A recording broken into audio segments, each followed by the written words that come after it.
So Jordan was on the committee, and he has not worked with a lot of veterans. He's reading through these scholarship applications, and he's tearing up and saying, who are these people? They're doing all these things, they're amazing. And it's actually kind of typical of a lot of vets. It was kind of neat to see that, and it's going to be great to have 8 people that are highlighted and to show others what my vets are capable of and what they're doing and what great people they are.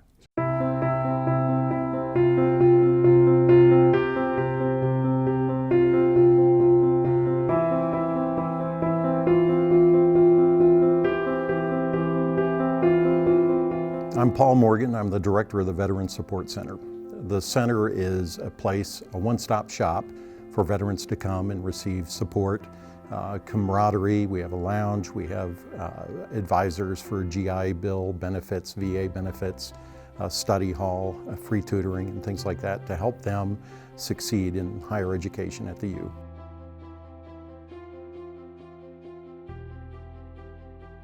A lot of people think that every veteran has the GI Bill and that they're set financially as far as tuition and fees and so on.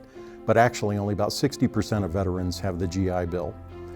And many of those, particularly reservists and National Guardsmen, only have a partial benefit of the GI Bill. If they've deployed, they may get the GI Bill at the 50% rate. But 40% of our vets don't have any GI Bill whatsoever, so it's important for them to have scholarships. Thanks to Ty Wardle and Miller Family Philanthropy, we've been able to partner with the union to provide $20,000 in scholarships this year. That's about equal to the entire amount of scholarships that we've given since the Veterans Support Center was established in 2011. Some people say that helping someone who had to write their blood type on the back of their boots is the right thing to do when in higher education. But I think it's also the smart thing to do. Our scholarship recipients are great examples of those that are giving back to the community. We have one who was nominated for Big Brother of the Year. We have one that's working with a nonprofit that's providing water wells in third world countries. We have those that are involved in after-school programs, scout leaders, those that are involved in community gardens, and a host of other public service events, and many of them multiple of those. So by supporting veterans, we're actually helping build a better community.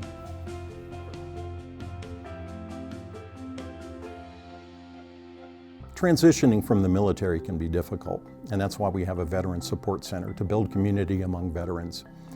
They come from a place where we're all in this together to a place where it's often every man or woman for him or herself. It can be challenging. You walk out of the gate and you say goodbye to people that in some cases you're closer to than your own family. There's a sense of loss there. By coming to the center and building a community of veterans, we provide a similar level of camaraderie that helps them transition and succeed in higher education. And by having a center where we offer help, where we develop a sense of community and they see others seeking help and utilizing the resources that they've earned, it helps them succeed in higher education. Veterans on campus bring value to campuses and classroom discussions because they've had real world experience and they've had leadership opportunities that they can bring to the classroom and enrich classroom discussions and projects and so on by virtue of their experience, whether it's locally or globally. It's not uncommon for a veteran to hear, "Thank you for your service." And that means something, but it is particularly meaningful when someone takes an extra step to actually show that they appreciate the service and sacrifice of veterans, like Mr. Ty Wardle did. On the day that they came in to give us the check, it was a remarkable moment for me. We talked about the services that we provide for veterans, what veterans are like, and he was very moved and very grateful and actually thanked me and thanked the veterans for everything they do. And it was particularly moving for me, and there must have been a lot of dust blowing in the room because my eyes got all watery at the time, and I think his did too, and it was, for both of us, very rewarding. I can't tell you what it means to my veterans when they heard about it in the scholarships. The center was abuzz with talk about applying for the scholarships and what were they going to be for and how it would help them. I've got some that have families and they still volunteer 3 or 4 different efforts and they're trying to make ends meet, and this is going to make a difference for them. This is going to help them succeed in school. And in addition to that, it also demonstrates that they're appreciated here at the U.